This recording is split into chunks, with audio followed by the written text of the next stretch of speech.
Welcome back to SledgeHammer Horror, guys. I am Ken Sledge, and let's talk horror. Today, I'm joined by horror and science fiction writer James Dermond. James, how you doing today, man? I'm pretty good. Hey, how are you? Dude, I'm doing so well, and I'm so excited to have you here. We got a lot to talk about before we talk about the reason why you're here. Now, a little about James for all of you that don't know. James has written 2 volumes of short horror stories in the Doorways to the Unseen series, which will become a 12-volume series. His story, The Unearthly Gardens, was also part of the science fiction short story anthology Metamorphosis Alpha 3, with the work dozens of authors in that one as well, right? Yeah, there's about a dozen authors. I'm one of them in the anthology. Awesome. And then Doorways to the Unseen Volume 3 will be published on Amazon and other platforms not this month, November this month. It's later this month. So the next few weeks. So by the time this episode airs, it may be out already. And if it is, the links will be down here in the description. And that's not the only link I'll have in the description, because something I want to talk about real quick. Creepy Jane. I was lucky enough to read James's short story of Creepy Jane, and you guys can too, because the link is right down here in the description. Without being too spoilery, what can we talk about with Creepy Jane that won't spoil anything for the readers? Well, it starts out being a story about urban legends, and then it kind of slowly changes and twists, and then by the second to last scene, you really realize what's going on, and it's something else entirely. So I kind of wrote it as a multi-layered story about urban legends, but also about ghosts and haunted houses.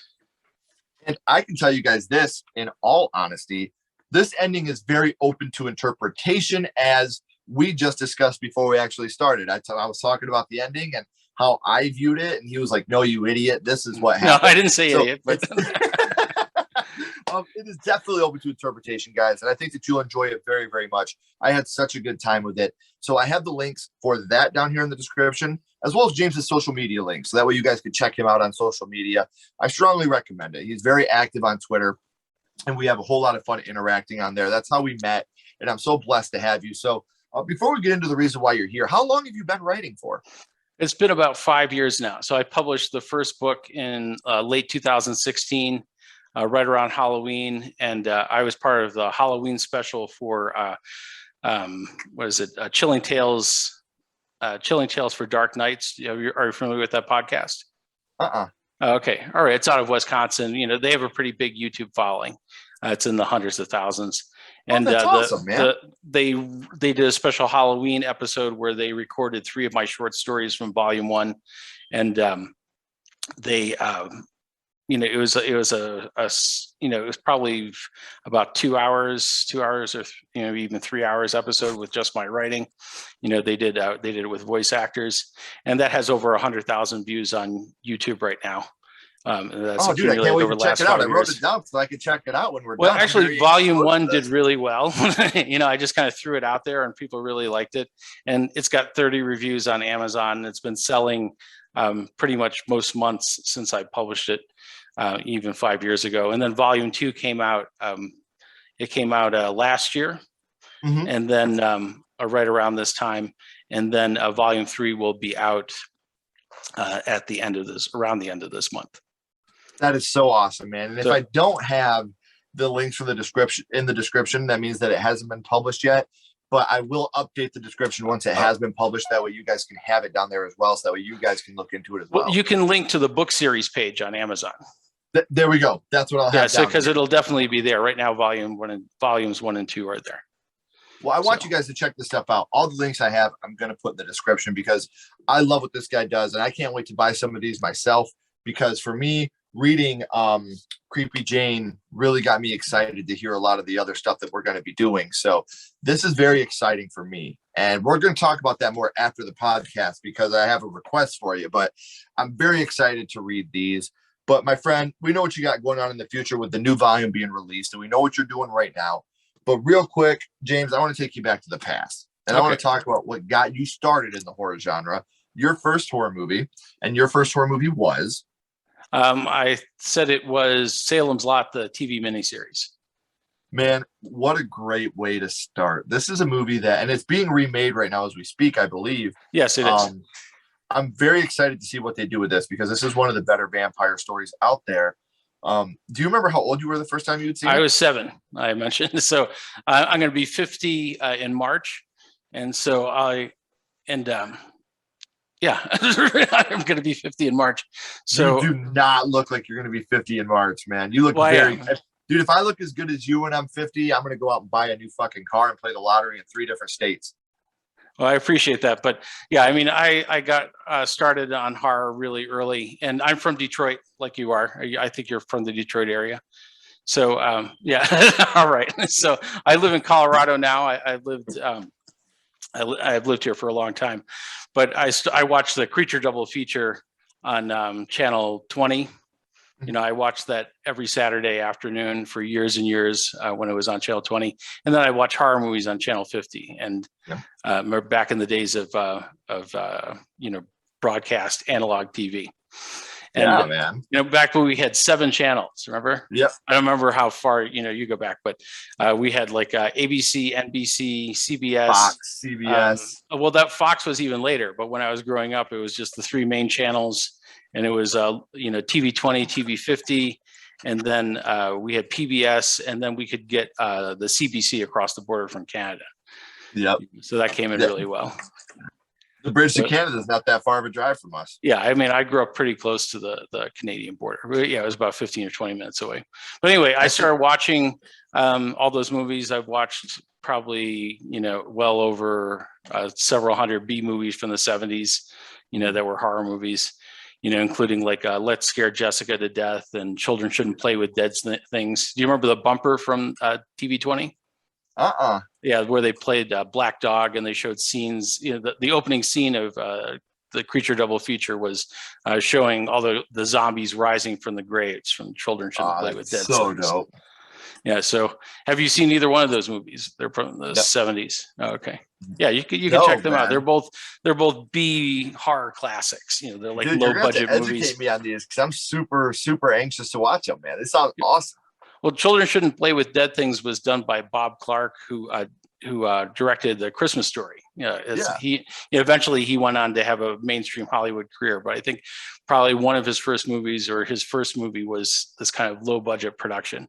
That was about zombies on an island. It's definitely low budget with kind of bad acting, but you could see his talent was there even when he was starting out with not that much money. And it is actually a good movie. It's generally scary. That's awesome. And Let's Scare Jessica to Death is a vampire story. Okay. And it's also low budget. It takes place in upstate New York, and in like this isolated house, outside of this town. And like the people that go there on vacation, like slowly realize that the town is being controlled by this vampire who they thought was just a woman that came to visit them at the house, and they start to realize her nature, and everything gets revealed at the end. So I can't wait. Let's Scare Jessica to death, and kids shouldn't play with dead things. And children shouldn't play with dead things. Children shouldn't play with dead things. Okay, I can't wait to check these out. And it's funny because growing up in Detroit, like having in this area, it's funny to listen to someone else reminisce about things. I grew up in a video store out here. We're in a little suburb, a little bit south now. We were in Adrian, Michigan, and we had a video store here. And I was really mainstream movies when I was younger, because that's what I was brought to, was in the mainstream of the video store. But Salem's Lot is one that really affected me as a kid, and there's a couple major scenes that affected me as a kid. But I want to start with you, though. Do you remember which scene it was that affected you the most from Salem's Lot? Yeah, it's definitely the window scene, which is what everyone talks about. That's the scene with Danny Glick comes to, after he's been turned into a vampire, he comes to see Mark, and he scratches on that. When I was 7 years old, that really scared me, and that scared me really badly. So, it's because you're watching a kid too. Yeah, it's a lot. You could relate to it a lot more because I was really young back then. Right. And did you watch it on TV with the commercial breaks and having to wait? I mean, I watched the original broadcast of it because I'm really old. I saw the Omen. That was probably the second horror movie that I saw. I saw the Omen after it showed in the theaters and was shown on broadcast TV, like its premiere. So those are probably the first 2 horror movies I saw. That's awesome, man. So when we talked about which scene affected you the most from Salem's Lot, Uh-huh. but what would you say your favorite scene from the movie is?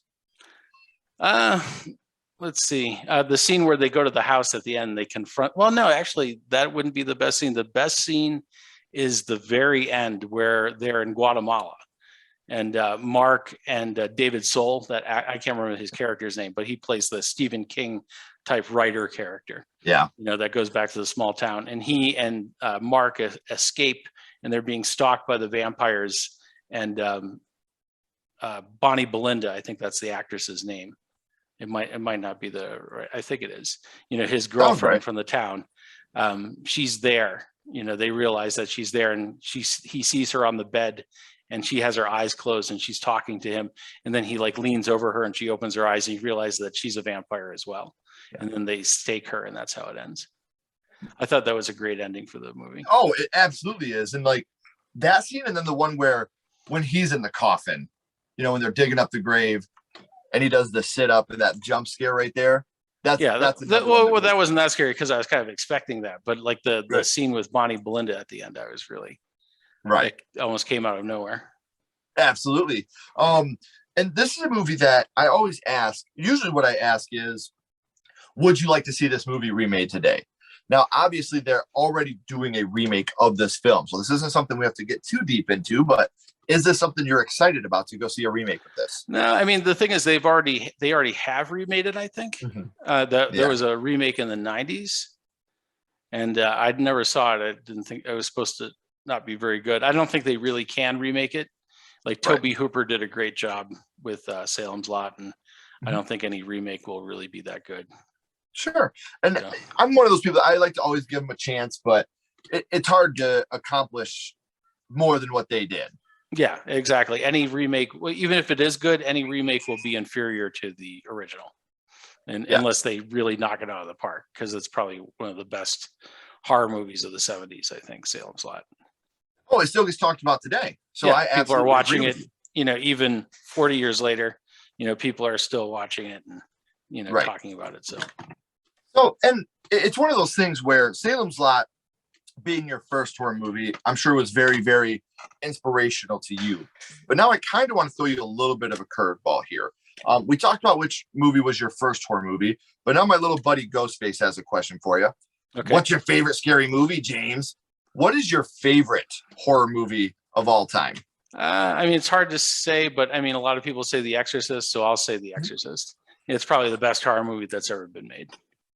I will die on the hill of The Exorcist is the scariest movie ever made, but I still even like The Exorcist 3 as a movie more than I like The Exorcist. I think that really. I think it's a great movie too, but I mean, I don't. You really think it's better than the original?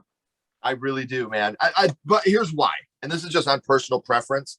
I grew up more of a slasher fan, and I've always looked at The Exorcist 3 as more of a psychological slasher. Because there's a whole lot of slasher elements in that movie with the Gemini about a serial killer who comes back from the dead. Yeah. So you have that religious slasher aspect to it. Still to this day though, The Exorcist is the scariest movie ever made. I will die on that hill. The effect that it had on people, churches trying to cancel the movie, women running out screaming, husbands puking. The movie was, you'll never get that type of movie again today that had that type of impact. Blair Witch came the closest.